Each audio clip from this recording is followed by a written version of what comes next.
The champagne tasted like ashes in Alara Vance's mouth, even before she knew her gilded life was about to shatter into a million unforgivable pieces. Blackwood Manor, their sprawling Ethelberg estate, was ablaze with light, a beacon of opulence against the velvet drape of the spring evening. Tonight was her night, her birthday.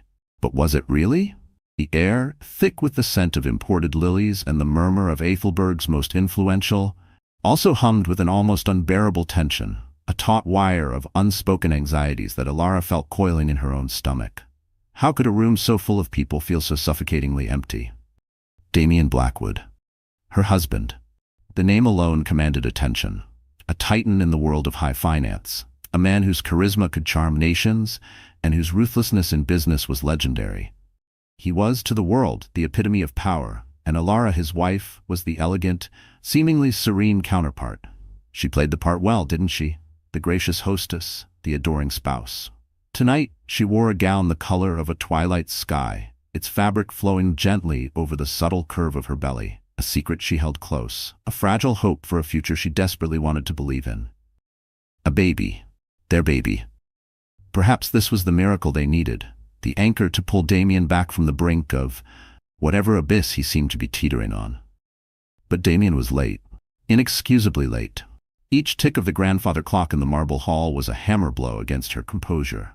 Guests, their eyes like polished stones, flickered towards her, then away, their whispers like the rustle of dry leaves. Was it pity she saw there? Or something more predatory, a gleeful anticipation of a scandal about to break? This gilded cage, for all its beauty, was also a fishbowl, and the sharks were always circling. What could they possibly be whispering about that she didn't already suspect, deep in the recesses of her fearful heart? She clutched the stem of her champagne flute, the crystal cold against her clammy palm. The champagne itself remained untouched. How could she celebrate when this gnawing dread was her only real companion? The secret she carried, her pregnancy, was supposed to be a joyful revelation tonight, a bridge across the chasm that had been widening between them. But what if Damien had another secret, a darker one, a storm he was about to unleash upon them all? The thought was a cold serpent uncoiling in the warmth of the grand ballroom. If you knew your life was about to implode, would you try to stop it or just brace for impact?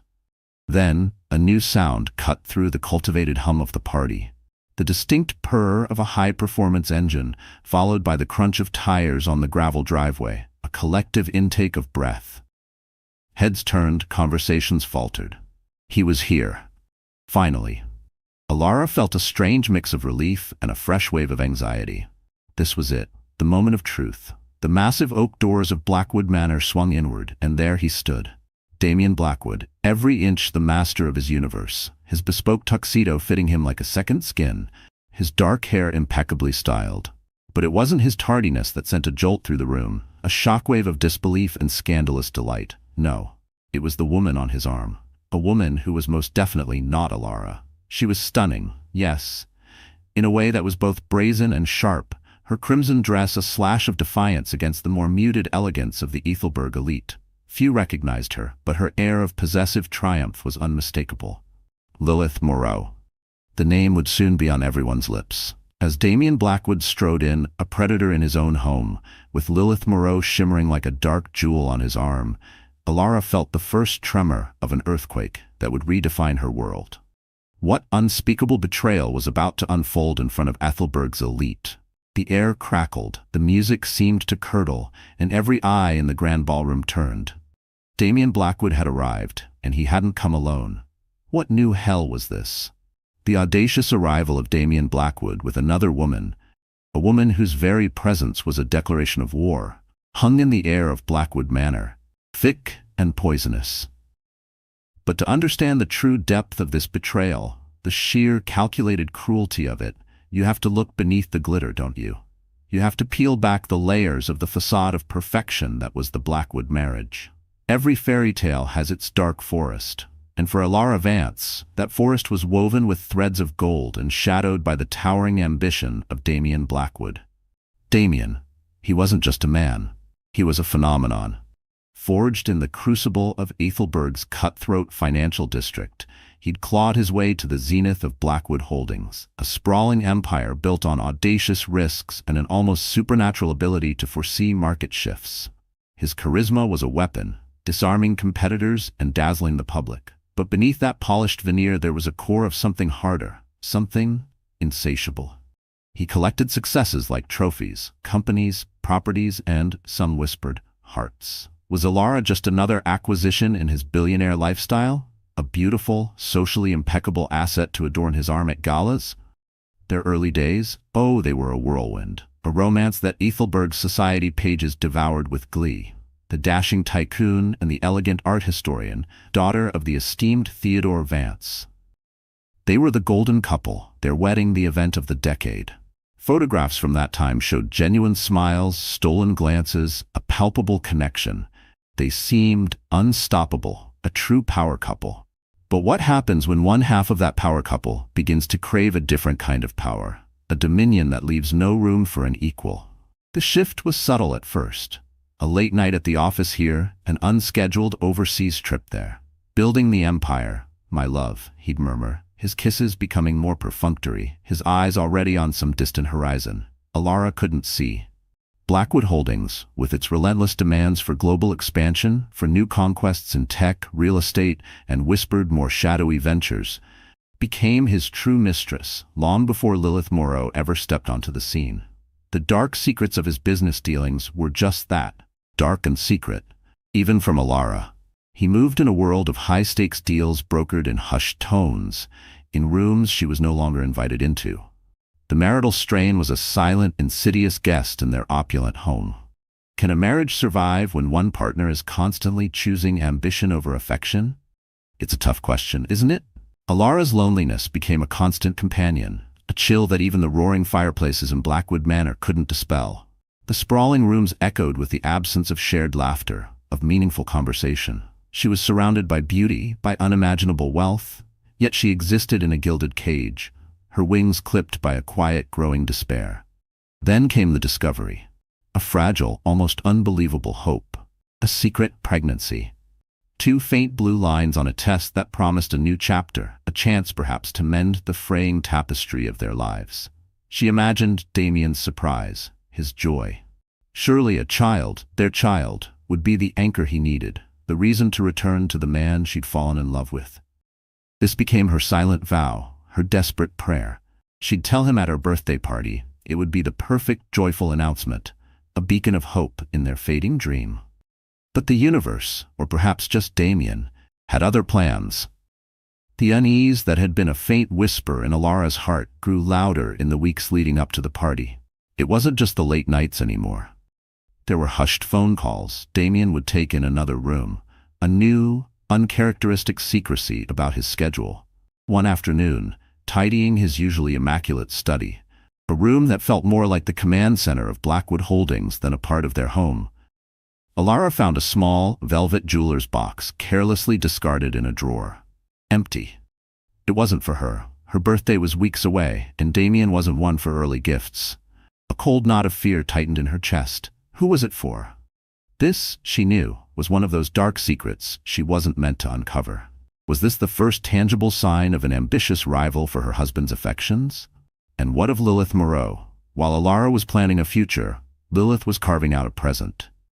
Young, undeniably captivating, with an ambition that mirrored Damien's own, she'd entered his orbit as a high-flying marketing consultant for a new, daring venture of Blackwood Holdings. She was everything Alara, with her quiet grace and old-money sensibilities, was not.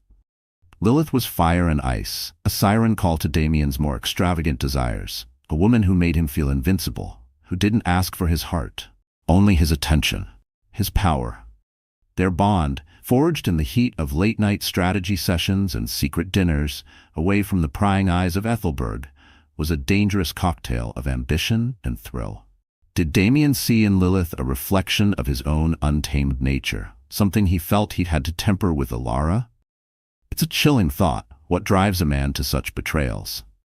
So as Alara meticulously planned her birthday celebration, selecting flowers, tasting cakes, curating guest lists with her father, Theodore, she clung to her secret pregnancy, her last, best hope.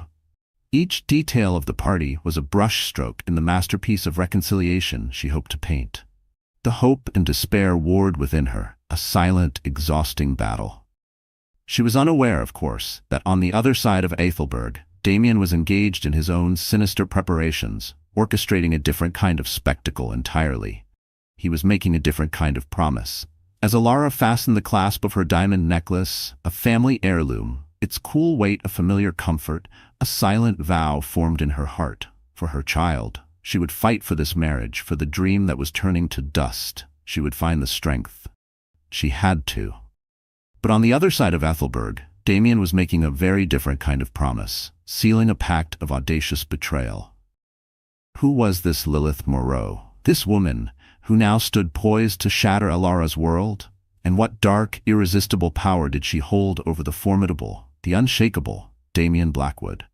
Alara, radiant on the outside but a storm of anxiety within, made her way to greet her guests, each smile a carefully constructed mask.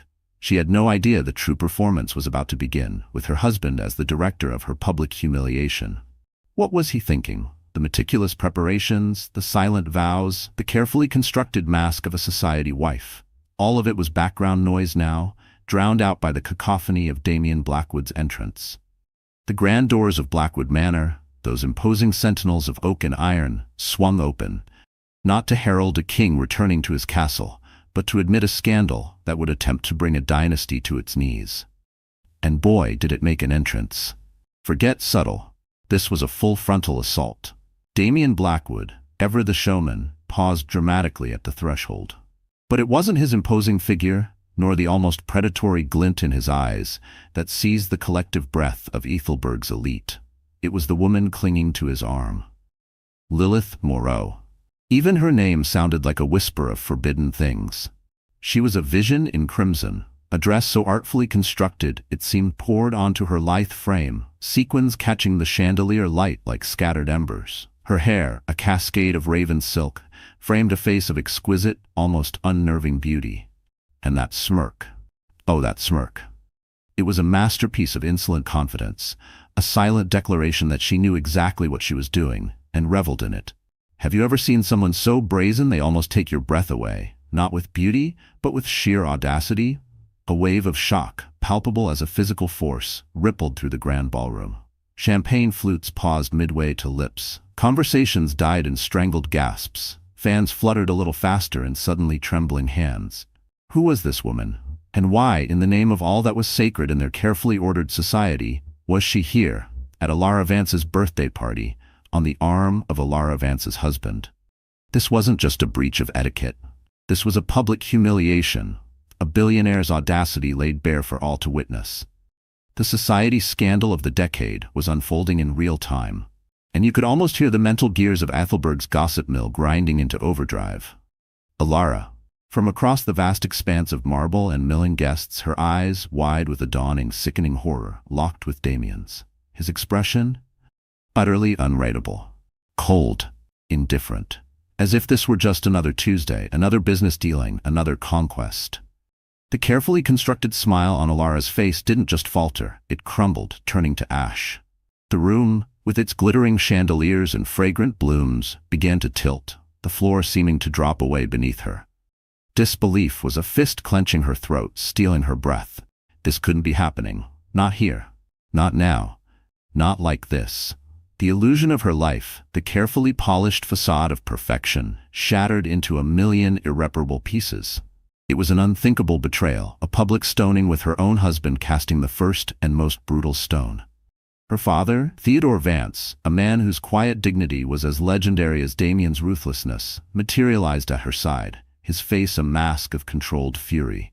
His hand on her arm was a steadying anchor in the sudden, violent storm. "Alara?" he murmured, his voice low but laced with a protective anger that was almost terrifying. But what could she say?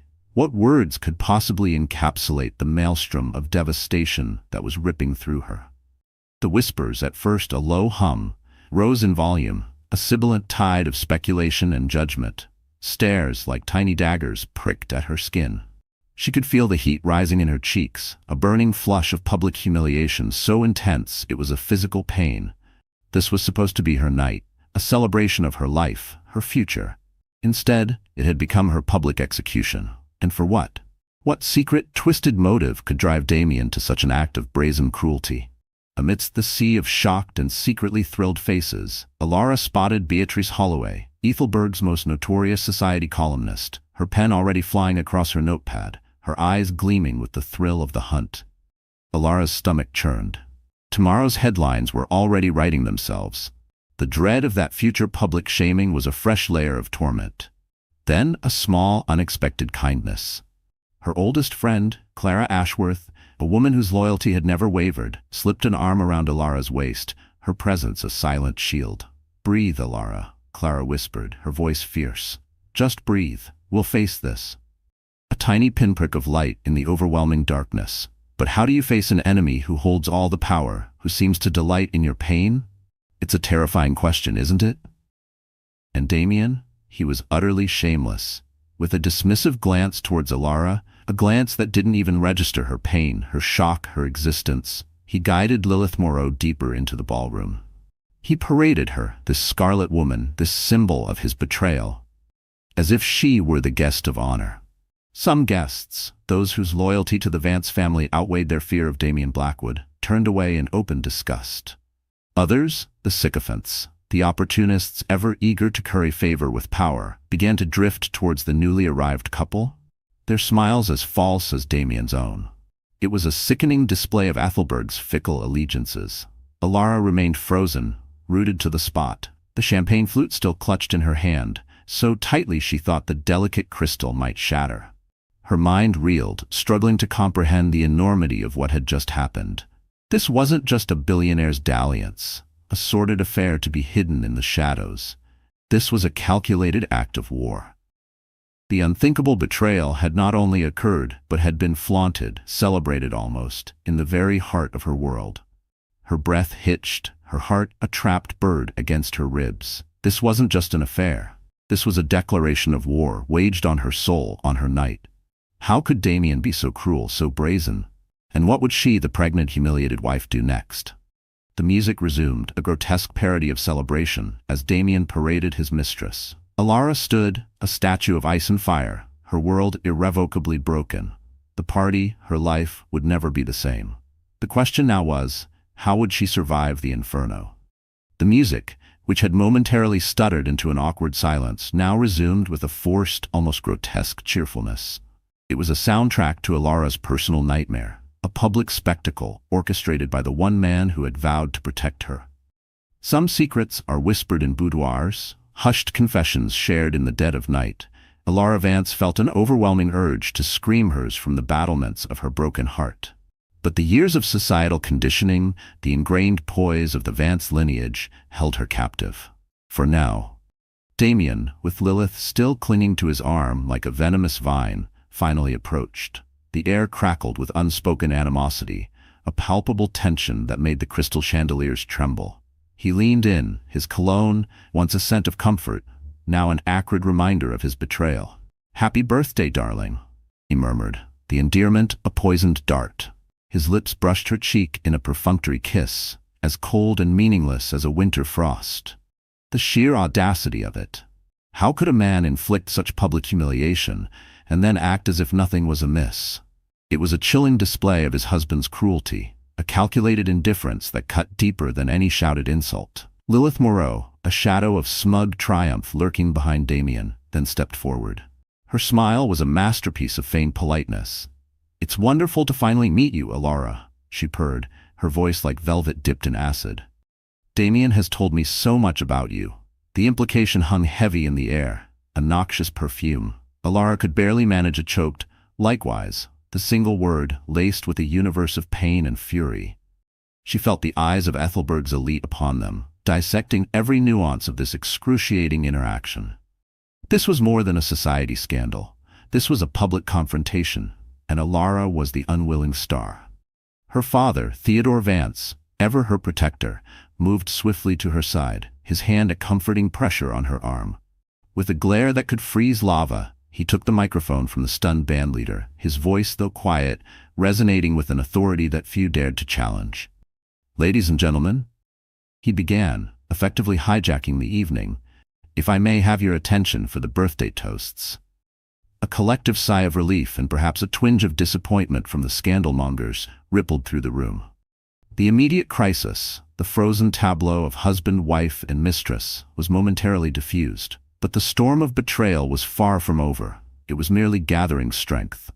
Dinner was an ordeal, a 12-course agony. Alara sat at the head table, a queen on a crumbling throne, flanked by her stoic father and the architect of her misery, Damien. Lilith Moreau was positioned uncomfortably close, a viper in their midst, her presence a constant, throbbing reminder of the shattered dreams. Every polite inquiry from a guest, every raised glass in her honor, felt like another twist of the knife. The emotional turmoil was a tempest within her, a chaotic blend of rage, hurt, and a profound soul-deep despair. Yet, through it all, a tiny, insistent flutter in her womb, a secret pregnancy now perilously close to being exposed in the most brutal way, reminded her of what she was fighting for, or what she should be fighting for. Halfway through the interminable meal, as Theodore Vance rose to give his heartfelt birthday speech, praising Alara's compassionate heart and unwavering loyalty, words that now felt like ashes in her mouth, Alara made a decision.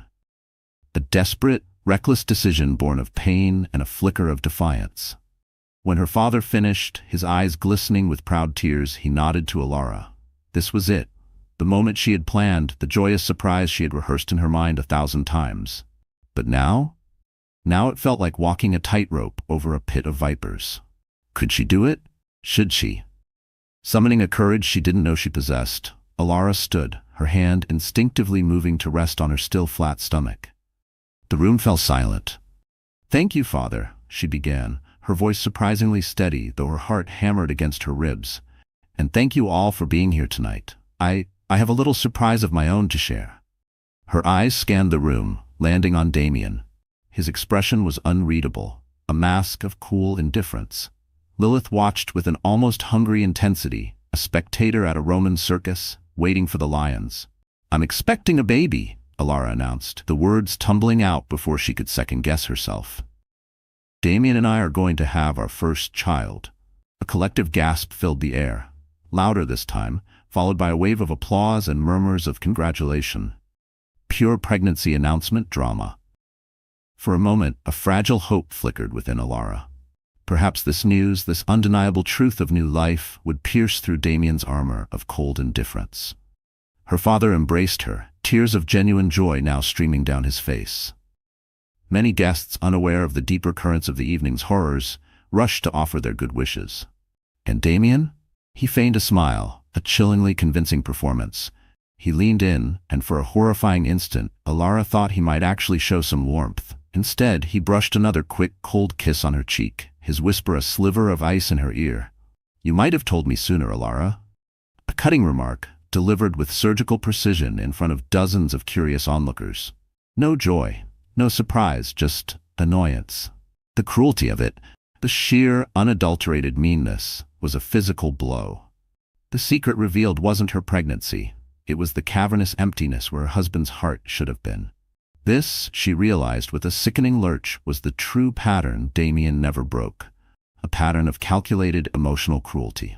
Across the room, Alara caught the eye of Lady Annabel Rochester, a woman Damien had been linked to years ago, before their marriage. Annabel's expression was one of knowing, almost pitying sympathy, a silent acknowledgement of shared experience. So, this was his game. The rest of the dinner passed in a blur of forced smiles and polite conversation. Alara watched Damien and Lilith from the corner of her eye, a tableau of casual intimacy, his head inclined towards her, their shared laughter, the subtle touches. It was as if Alara was an unwelcome ghost at her own feast. The humiliation was a constant, burning throb.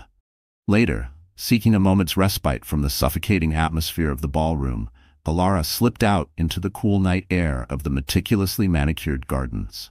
The scent of night-blooming jasmine did little to soothe her frayed nerves. And there, seated on a stone bench, bathed in the soft glow of a hidden spotlight, was Lilith Moreau, scrolling through her phone with a smug, self-satisfied grin. Alara, fueled by a potent cocktail of rage, despair, and perhaps the fierce, protective instinct of impending motherhood, approached her. Bold choice, Alara began, her voice a low, dangerous tremor. Coming to my birthday party on the arm of my husband. Lilith looked up, not with surprise or guilt, but with that same infuriatingly pitying smile. Damien insisted I come, Alara. He said it was important for us to be seen together. And his pregnant wife? Alara's voice dripped ice. Was her presence also important to your public debut? Lilith had the audacity to tuck a strand of her dark hair behind her ear, a gesture of casual dismissal. Look, I'm sorry if this hurts you, Alara, but Damien and we have something real. He made it very clear your relationship was struggling, though I confess the pregnancy was a surprise. He never mentioned that little secret. Every syllable from Lilith's lips was a fresh twist of the knife, feeding Alara's fury. Did Damien paint her as some distant, loveless wife to justify his affair? How many secrets and lies had he spun? Did he tell you I was distant because he was never home? Alara shot back, her voice shaking. That I stopped trusting him because of his endless secrets? You may think you have something real, Lilith, but Damien's version of truth is as malleable as clay. He told you what you wanted to hear. Could Lilith see the manipulation, or was she too caught in Damien's charismatic web? Lilith's expression hardened. He's different with me. I'm not here to fight you, Alara. A wave of nausea, a toxic blend of anger and heartbreak, roiled within Alara. She pressed a hand to her belly, inhaling slowly. No, you're not here to fight, Alara said, her voice dangerously calm. You're here to gloat. But remember this, Lilith. The man who cheats with you will eventually cheat on you. It's a pattern he enjoys.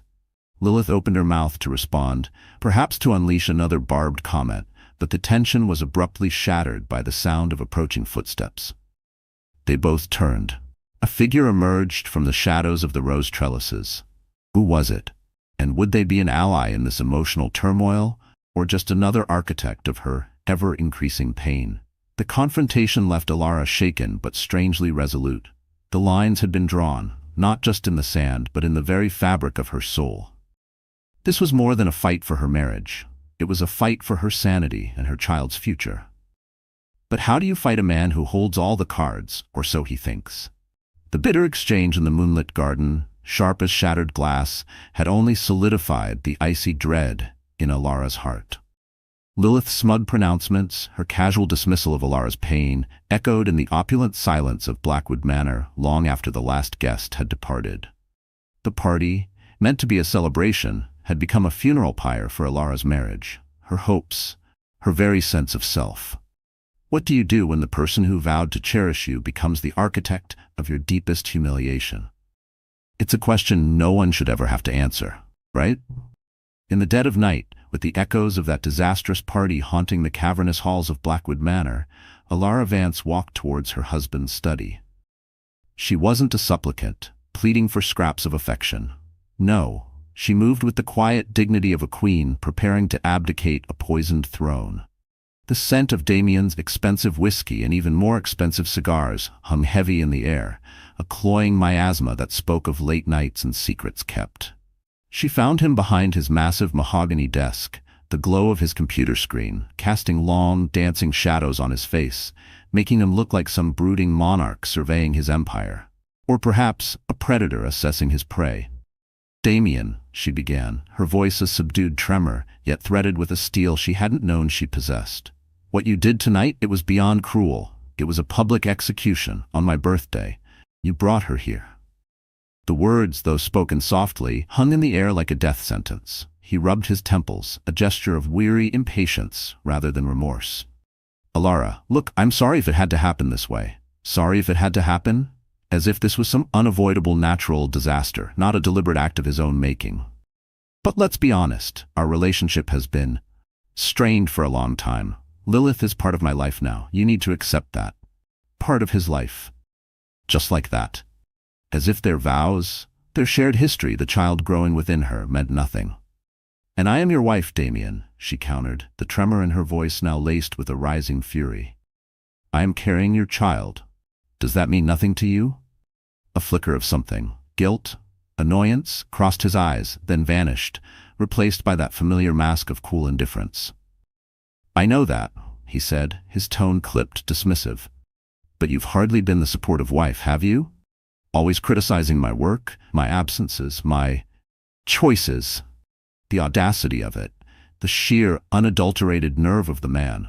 How could he twist this, turn her into the villain of this toxic marriage? "Because you pushed me away, Damien," she retorted, the words tumbling out, raw and ragged. "Every time I tried to reach for you, every time I tried to bridge the chasm you were creating between us, you vanished. Another business trip, another late night, another unexplained absence. Do you even hear yourself?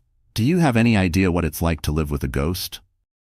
He rose from his chair then, circling the desk like a caged panther, the faint light glinting off the expensive watch on his wrist. He looked tired, she noticed, shadows lurking beneath his eyes, a testament to the pressures of his empire. But any flicker of sympathy she might have felt was instantly extinguished by the memory of Lilith's smug face, of Damien's utter lack of remorse. "I'm under tremendous stress, Alara." "Yes," he conceded, his voice a low growl as he began to pace the length of the opulent study. The room suddenly felt too small, too suffocating. "We're finalizing a multi-billion-dollar merger with the Asian Consortium, a deal that will redefine Blackwood Holdings. I have a board meeting next week that could make or break our new renewable energy division. And now," he gestured vaguely towards her, "we have a baby on the way. Something, I might add, you didn't even bother to tell me privately until you announced it to the entire damn city tonight." Her anger flared, hot and fierce. "I planned to tell you privately, Damien. I've been trying to find the right moment for weeks, but you've been avoiding me, haven't you? We barely share a meal, let alone a meaningful conversation. When, exactly, was I supposed to tell you? Between your urgent calls and your clandestine dinners with her?" He rested his hands on the back of an ornate leather chair, letting out a long, weary sigh. "I can't do this right now, Alara. I just can't." She studied him for a long moment, the man she had once loved, the man who now felt like a dangerous stranger. And in that moment, a profound, almost terrifying clarity settled over her. The final confrontation she had dreaded was also, strangely, a moment of empowerment.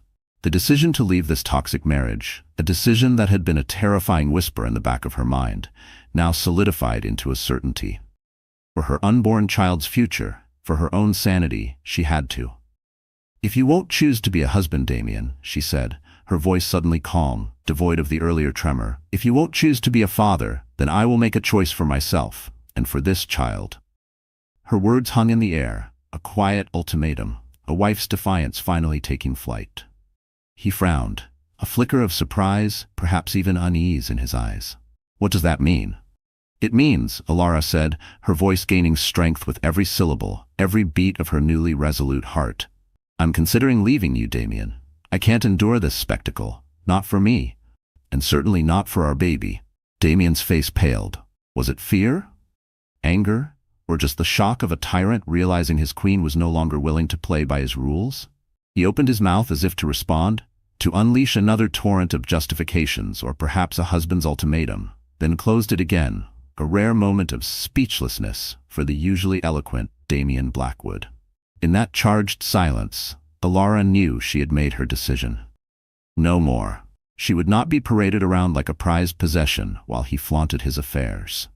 She would not raise her child in a house built on lies and disrespect.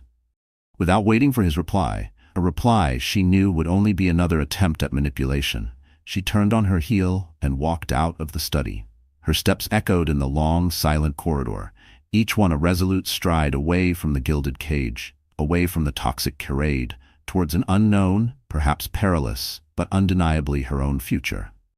Back in the cold sanctuary of her bedroom, Alara shut the door and leaned against it, her body trembling, not with fear, but with a strange, exhilarating mix of sadness, anger, and an unexpected, intoxicating sense of freedom. She was done. Done pretending. Done playing the part of the compliant, forgiving wife. Done being broken. Tomorrow, the Ethelbert press would have a field day. Social media would explode, the scandal would reach new fevered heights. But tonight, as she placed a protective hand over her unborn child, Alara Vance felt a profound sense of calm. She would not be defined by Damien Blackwood's betrayal. She would forge her own path, even if she had to walk through fire to find it.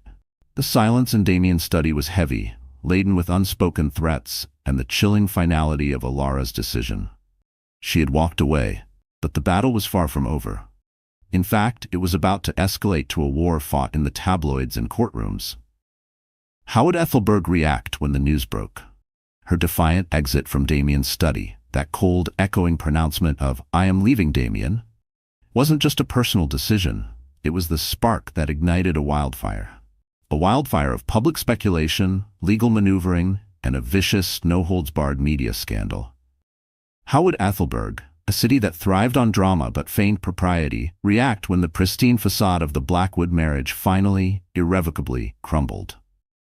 They were about to find out, and it was going to be ugly. The morning after Alara Vance walked out of Blackwood Manor, Ethelberg awoke to headlines that screamed betrayal, the city's insatiable hunger for scandal finally finding its feast. "Blackwood's birthday bombshell," shrieked one tabloid. "Pregnant wife, secret mistress, the ultimate society showdown," blared another. Paparazzi, like vultures scenting a kill, swarmed the gates of Blackwood Manor and the elegant townhouse Alara had retreated to, her father Theodore Vance's city residence. Every whispered rumor, every grainy photograph, every exclusive interview with a disgruntled former staff member became front-page news. Social media, of course, exploded. #Team Alara and Team Damien hashtags trended, though public sympathy fueled by the image of a beautiful pregnant wife so cruelly wronged overwhelmingly sided with Alara. But public sympathy, as Alara was about to learn, doesn't pay legal bills. And Damien Blackwood had an army of lawyers who played dirty. Alara, however, was no longer the naive, wilting flower. The events of that horrific night had forged something new within her, a core of tempered steel. Her first call was to Miss Evelyn Hayes, a woman whose reputation in Ethelberg's brutal divorce courts was as formidable as Damien's in the financial markets. Miss Hayes was a shark in Chanel, her smile disarming, her legal mind a lethal weapon. "Miss Vance?" she'd said, her voice calm and reassuring over the phone. "You've been through an ordeal, but you are not broken. We will fight this, and we will win." Hearing those words, Alara felt the first flicker of genuine hope since Damien had shattered her world. This wasn't just a divorce battle, it was a fight for her unborn child's future, for her own dignity. And you know what? She was ready. Are you ever truly ready for war, though? Especially against someone you once loved? Damien's PR machine, a well-oiled behemoth funded by the endless coffers of Blackwood Holdings, went into overdrive. Statements were issued, carefully crafted to paint Damien as the long-suffering husband, a victim of a difficult and emotionally fragile wife. The narrative they spun was insidious. Alara was unstable, her pregnancy hormones making her irrational, her accusations unfounded. They even dared to suggest she was using the pregnancy as leverage in the impending divorce. It was a classic case of character assassination, a slanderer's pen wielded with vicious precision. The sheer cruelty of it, trying to discredit her as a mother even before her child was born, was breathtaking. But should we be surprised? When a man like Damien feels cornered, will he stop at anything? Then came the legal tactics. Oh, the legal tactics. Drowning Alara in a sea of motions and counter-motions, challenging the prenuptial agreement she had signed in a haze of love and naivety years ago. A document Damien's lawyers now claimed was ironclad in his favor. They questioned her mental state, demanding psychiatric evaluations. They subpoenaed her friends, her staff, even her doctors, searching for any scrap of information they could twist to their advantage. It was a relentless onslaught, designed to break her, to bleed her dry emotionally and financially. The emotional toll was immense. Sleepless nights were spent staring at the ceiling, the weight of Damien's betrayal a physical ache in her chest. But every time she felt the gentle flutter of life within her, Alara's resolve hardened. She was fighting for two now, and that made all the difference. Just when Alara felt she was drowning, a lifeline appeared. An unexpected ally, Lady Beatrice Thornton, an old, dear friend of Alara's late mother and a grand dame of Ethelberg society, one of the few people whose influence could rival Damien's, gave an exclusive interview to a respected broadsheet. In it, she didn't just defend Alara. She publicly denounced Damien, hinting at a pattern of his unbecoming conduct over the years. It was a subtle but devastating blow to Damien's carefully cultivated public image. Suddenly, Team Alara had a powerful new champion. And perhaps, just perhaps, the tide was beginning to turn. What do you think? Can one person's courage truly make a difference against such overwhelming power? I think it can. I have to think it can. But Damien wasn't done. Not by a long shot. His next move was even more insidious. A concerned source leaked a carefully edited recording to a notorious gossip blogger, a recording of a private, tearful conversation between Alara and a friend, where Alara, in a moment of raw despair, had questioned her own sanity, her ability to cope. Taken out of context, it painted her as exactly what Damien's lawyers wanted the world to see: an unstable, hysterical woman. The secret of her deepest vulnerability, twisted and used against her. It was a new low, even for Damien. The media scandal reached a fever pitch. How much more could one woman take? The days blurred into a relentless cycle of legal consultations, hushed conversations with her father, and the constant, suffocating presence of the paparazzi.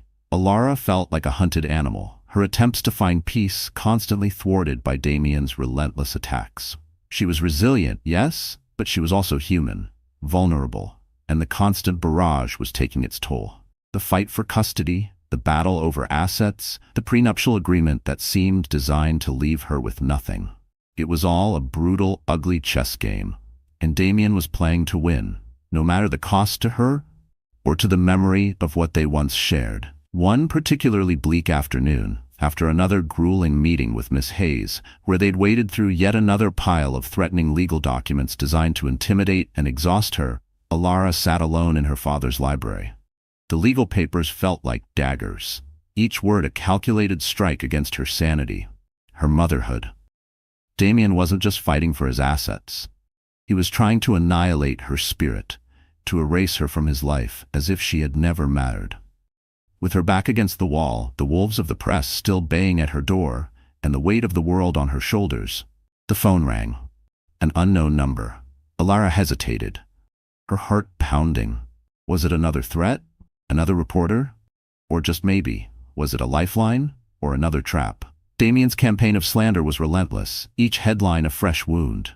Alara knew that silence was no longer an option. She had to fight fire with fire, but on her own terms.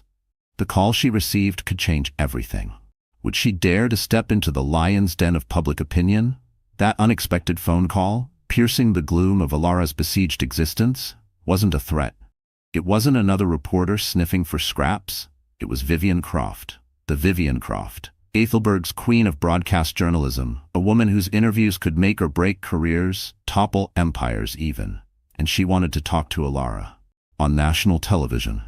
Talk about a high-stakes gamble, huh? They called her the scorned wife, the broken socialite, the hysterical pregnant woman. Damien's relentless media strategy, his carefully planted secrets and insidious legal tactics, were painting a portrait of Alara as unhinged, unreliable. But Vivian Croft, a woman with an uncanny ability to see through facades, was about to show Ethelberg and the world the real Alara Vance. The phoenix rising. Or so Alara desperately hoped. The decision to do a tell-all interview was terrifying. It meant baring her soul, her pain, her vulnerability to millions. But what other choice did she have? Silence was Damien's playground. It was time to reclaim her voice, to fight back with the one weapon he couldn't control, the truth. Could a single interview truly shift public opinion, or was it a fool's errand against a billionaire's power? The days leading up to the interview were a blur of anxious preparation. Miss Evelyn Hayes, Alara's formidable lawyer, prepped her relentlessly, not on what to say, the truth needed no script, but on how to say it, how to remain poised under pressure, how to navigate Vivian Croft's famously incisive questions, how to convey strength without sacrificing vulnerability. Alara, meanwhile, drew strength from the tiny life fluttering within her, a constant, precious reminder of why this media strategy, this terrifying leap into the public eye, was so critical. She was fighting for her child's future, a future free from the shadow of Damien's cruelty and manipulation. The studio was an oasis of calm amidst the media storm raging outside. Soft lighting, comfortable armchairs, the low hum of a professional crew. Vivian Croft greeted Alara with a warmth that was surprisingly genuine. "Remember, Alara," Vivian murmured, her eyes full of a keen intelligence, "you're in control. This is your story." Easier said than done when your heart is hammering like a trapped bird, right? And then the lights, the cameras. Vivian Croft's first question, gentle yet direct. Alara, you've remained largely silent since the reports of your husband's indiscretion emerged. Why choose to speak now? Alara took a breath. This was it. No turning back. Because, Vivian, she began, her voice clear, though a tremor of emotion lurked beneath the surface. Silence allows others to control the narrative. And I am tired of having my story, my life, dictated by Damien Blackwood. I want people to understand that I am not just Damien Blackwood's wife. I am Alara Vance, and I have my own truth to tell. The interview unfolded, a masterclass in quiet dignity and devastating honesty. Alara didn't resort to histrionics, to mudslinging.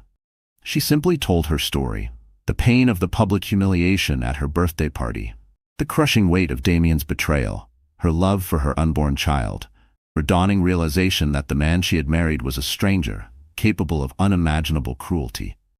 She spoke of the facade of perfection they had maintained, and the lonely, gilded cage her life had become. It was a powerful, emotional performance, all the more compelling for its understated sincerity. Vulnerability and strength intertwined. Vivian Croft, true to her reputation, didn't shy away from the tough questions. There have been allegations, Alara, from your husband's legal team that you are emotionally unstable due to your pregnancy. How do you respond to that? A faint, sad smile touched Alara's lips. Unfortunately, Vivian, that's a common tactic, isn't it? To discredit a woman, especially a pregnant woman, by questioning her sanity.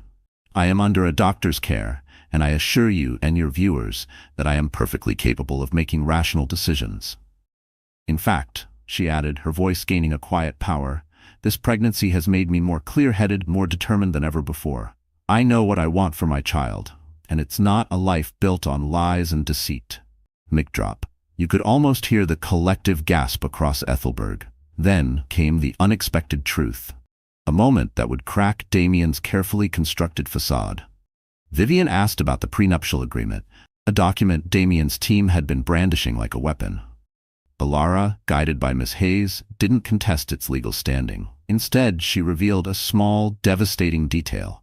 A clause Damien had insisted upon. A clause so controlling, so demeaning, it painted a vivid picture of his manipulative nature. She didn't need to raise her voice. The quiet horror of that revelation, that particular secret of his need for absolute control, was enough. It was a masterful stroke, reclaiming her voice without resorting to his level. The public reaction was immediate, overwhelming. Team Alara went viral. Social media exploded with messages of support, of admiration for her courage, her dignity. Alara Vance was no longer the broken socialite. She was a symbol of resilience, a woman fighting for her child, for her truth.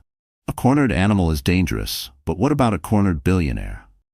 Damien Blackwood watched the interview from his penthouse apartment, the city lights of Ethelberg twinkling mockingly below.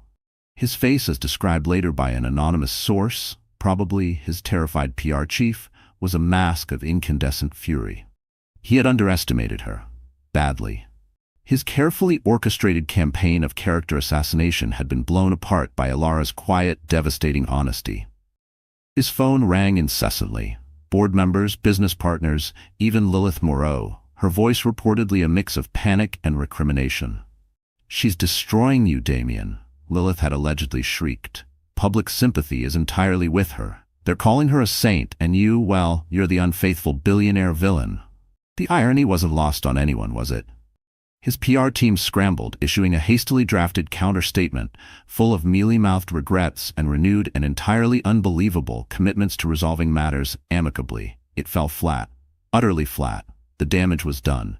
Damien Blackwood, the master manipulator, the man who shaped narratives, had lost control of his own. His billionaire's downfall was becoming a public spectacle.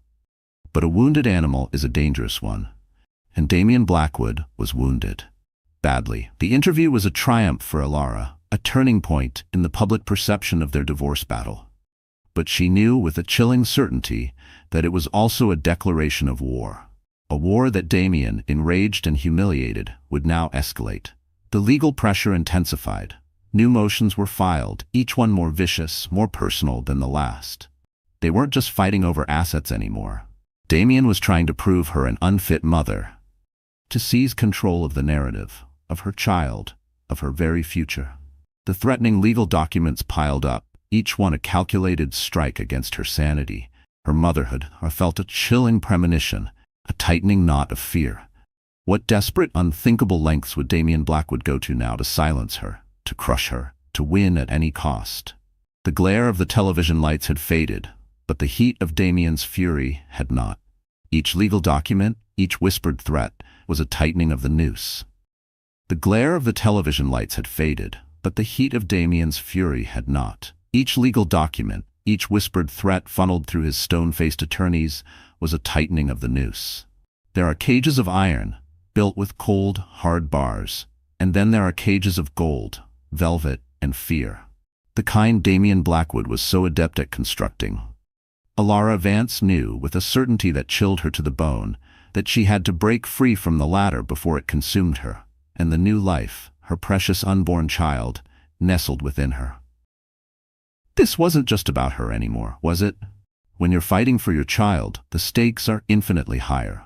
You find a mother's courage you never knew you possessed. The relentless legal attacks were one thing. The constant, insidious threat to her child's future, however, was pushing Alara to a breaking point. Damian's lawyers, those slick purveyors of manufactured outrage, were now escalating their psychological warfare. They filed motions questioning her fitness as a mother, citing her emotional distress, a distress he had caused, as grounds to seek future restrictions on her custody. Can you imagine the sheer, unmitigated gall? The audacity. It was a desperate, cruel tactic designed to terrify her into submission, to make her crawl back into that gilded cage he had so expertly constructed. His behavior became increasingly unhinged, a potent cocktail of a billionaire's bruised ego and a cornered animal's lashing fury. He was, in short, a man unraveling, and a man like Damian Blackwood unraveling was a very dangerous thing indeed. Her emotional turmoil was a constant, roiling sea. Fear, cold and sharp, would pierce her in the dead of night. Desperation, a heavy cloak, would threaten to smother her during the day. But beneath it all, a fierce, primal protective instinct for her baby burned like an unquenchable flame. This child, her child, would not grow up in the shadow of this toxic marriage, this web of deceit and manipulation. That much she vowed. The secret nobody knew, not even her staunch father Theodore, nor her fiercely loyal lawyer Miss Evelyn Hayes, was how close Alara came to completely breaking down. There were nights spent on the cold bathroom floor, tears streaming, her body racked with sobs of utter desolation. Days when the thought of facing another barrage of legal papers, another smirking pronouncement from Damian's camp, felt like an insurmountable mountain. She was tired, so incredibly tired of fighting. But then she would feel that tiny flutter, that gentle kick, a reminder of the innocent life depending on her, and the mother's courage would surge anew. It was during one of these dark nights of the soul, when the weight of Damian's relentless psychological warfare felt unbearable, that a sudden, almost divine inspiration struck. A desperate escape, a flight to freedom. If she couldn't win the war on his terms, in his city, then she would change the battlefield. She would disappear. It was a life-changing decision, a terrifying leap into the unknown. But the alternative, staying, fighting this endless, soul-crushing battle, risking her child's well-being, was simply unthinkable.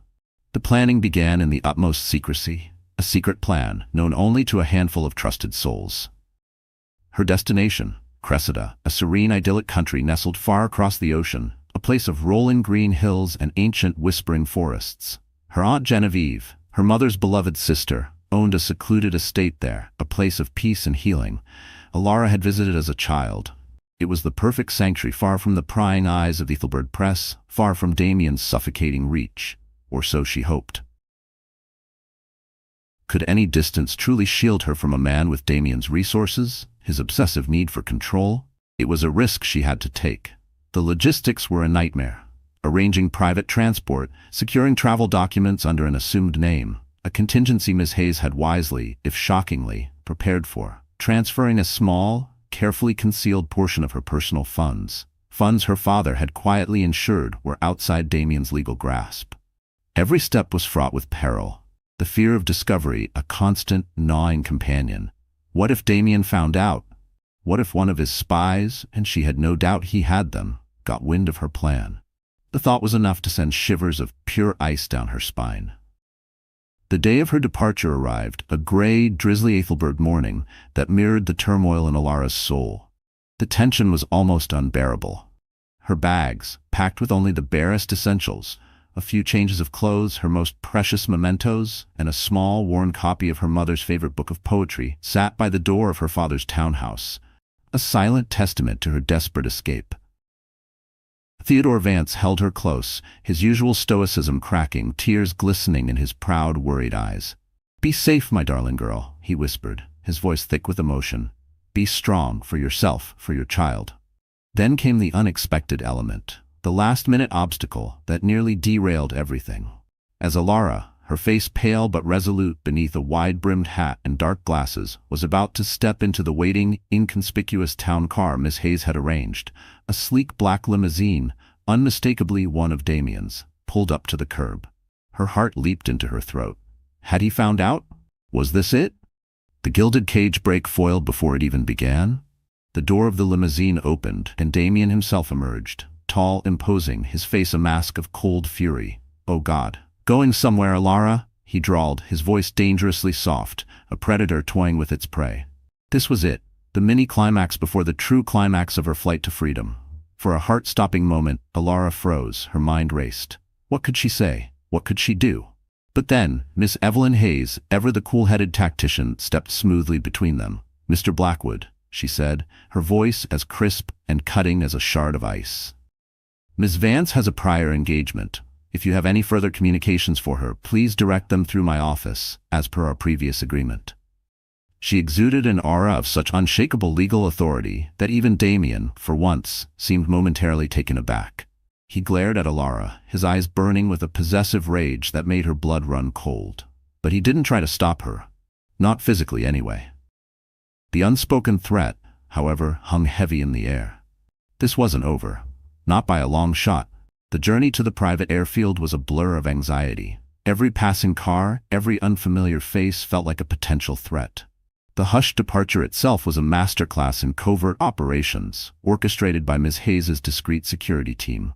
A small, unmarked jet waited on the tarmac, its engines a low, promising hum. As Alara finally sank into the plush leather seat, the cabin door closing with a reassuring thud, a wave of exhaustion so profound it was almost debilitating, washed over her. But beneath the exhaustion, there was something else.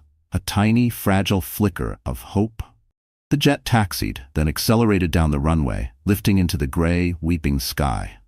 Alara watched as Ethelberg, the city of her birth, her marriage, her heartbreak, shrank below, its glittering skyscrapers receding into a distant, painful memory. A single tear traced a path down her cheek, a tear of sorrow for the life she was leaving behind, for the shattered dreams, for the man she had once loved. But it was also a tear of profound relief, of dawning hope for the new beginning that awaited her, for the uncertain future she was now, finally, charting on her own terms. As the city lights of Ethelberg faded into a distant, painful memory, Alara clutched her belly, the tiny flutter within a promise of a new, albeit uncertain, dawn. She had escaped Damien's immediate grasp, broken free from that gilded hell. But the question, a cold whisper in the quiet hum of the jet engines, remained. Was any distance truly enough to shield her and her unborn child from a man of his power, his wealth, his terrifying obsession? And what, oh what, would Damien Blackwood do when he discovered his queen had well and truly flown the coop? The hum of the jet was a lullaby of liberation, but also a drumbeat of the unknown. Cressida awaited, a haven, or perhaps just a temporary respite.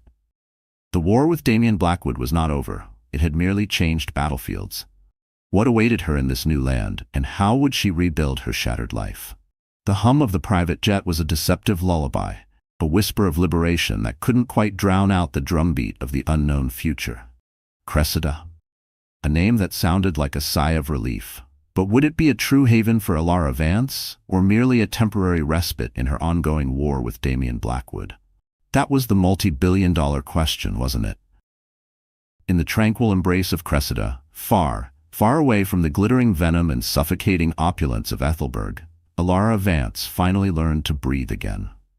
Not the shallow, panicked gasps of fear and humiliation that had become her constant companions, but the deep, steady rhythm of hope. Real hope. the kind that settles in your bones and whispers, "You got this." Her Aunt Genevieve, a woman whose spirit was as resilient and timeless as the ancient oaks dotting her sprawling countryside estate, welcomed Alara not with pitying questions, but with open arms, endless cups of calming herbal tea, and the quiet understanding of a soul who had weathered her own share of storms. It was exactly what Alara needed. No judgment, just peace. The guest cottage, nestled amongst rambling roses and overlooking a serene willow-fringed pond, became Alara's sanctuary, a world away from Blackwood Manor, yet infinitely more precious in its simplicity. Here, the only headlines were the chirping of crickets at dusk and the gentle lapping of water against the reedy bank. The paparazzi were a distant, almost forgotten nightmare. The relentless digital storm of social media, with its Team Alara and Team Damien skirmishes, felt like it was happening on another planet. Can you even imagine the relief? To finally escape that constant scrutiny, that feeling of being perpetually on display? Days melted into weeks, each one a small step on Alara's healing journey. She walked for hours through dew-kissed fields, the soft Cressida air a balm to her bruised spirit. She rediscovered her love for painting, a talent she had neglected during her years as Damien Blackwood's perfectly curated wife. Canvases, once blank and intimidating, now bloomed with color, with emotion, with the tentative unfurling of her own, reclaimed self-discovery. She spent long afternoons reading by the crackling fireplace, curled up in a worn armchair that smelled faintly of lavender and old books, the words of long-dead poets offering a strange, profound comfort. She was focusing on her health, on the precious new beginnings she carried within her. A life untainted by Damien's toxicity. Motherhood. It was a word that now filled her not with dread, but with a fierce protective love and an unbreakable spirit. Of course, Ethelberg and Damien were never entirely absent from her thoughts. Miss Evelyn Hayes kept her updated with carefully encrypted calls on the legal machinations still unfolding across the ocean. Damien, as expected, was incandescent with rage at Alara's disappearance. His lawyers were apoplectic, filing motions demanding her return, accusing her of everything they could possibly think of. But legally, Alara was free to travel, and Cressida, with its quaint, almost archaic privacy laws, was proving to be an excellent shield. The media frenzy in Ethelberg, deprived of its primary target, had, for now, somewhat abated, much to Damien's reported fury. He wasn't used to not getting his own way, was he? What happens when a man who controls everything suddenly loses control of the one thing, or rather, the one person he thought he owned? It's a dangerous game, and Alara knew it. Her father Theodore remained her rock, managing her affairs in Ethelberg, a quiet, unshakable bulwark against Damien's escalating attempts to do whatever it is a spurned billionaire tyrant does. Retaliate? Implode? Perhaps a bit of both. The specifics of Damien's fate, however, were no longer Alara's primary concern. Her focus was singular. Her baby, her future, a new life built on foundations of love, integrity, and resilience. She was no longer just Damien Blackwood's wife, an accessory to his empire. She was Alara Vance, mother-to-be, survivor, and, most importantly, the architect of her own goddamn destiny. That was the secret power she had unearthed within herself, a strength forged in the crucible of betrayal and heartbreak. Alara often walked the dew-kissed fields of Cressida as dawn painted the sky in hues of rose and gold, her hand resting protectively on her growing belly. A quiet strength, a fierce determination, shining in her eyes. She had faced the beast in his gilded lair and walked out of the fire, not unscathed. No, the scars would always remain, a testament to her journey. But she was reborn. Her future, and that of her child, was a blank canvas, vibrant with possibility, ready for her to paint in colors of her own choosing, a masterpiece of hope. But even in the tranquil sanctuary of Cressida, one question sometimes lingered in the otherwise peaceful air, a faint, unsettling echo from her past life. When a man like Damien Blackwood, a man of such monumental ego and obsessive control, is defied so completely, does he ever truly let go? Or was this merely a ceasefire, a pause before the next, perhaps even more brutal, offensive? Alara's journey from the glittering hell of Ethelberg to the sun-dappled peace of Cressida is a testament to the incredible courage it takes to rewrite your own story, even when the ink you're forced to use is your own tears. It's about finding that unbreakable spirit within, even when you think you're shattered beyond repair. If her fight for freedom, for dignity, for the future of her child resonates with you, if you've ever felt trapped in your own gilded cage, then share her story. Let it inspire others to find their own dawn after the darkest night. And tell me, what would you do if faced with an impossible choice, a betrayal that rips your world apart? Would you crumble, or would you find the strength to fly? Subscribe for more stories of incredible resilience, of hope for the future, and the unbreakable human spirit that refuses to be extinguished. Don't miss out on what's coming next, because everyone deserves their own sunrise.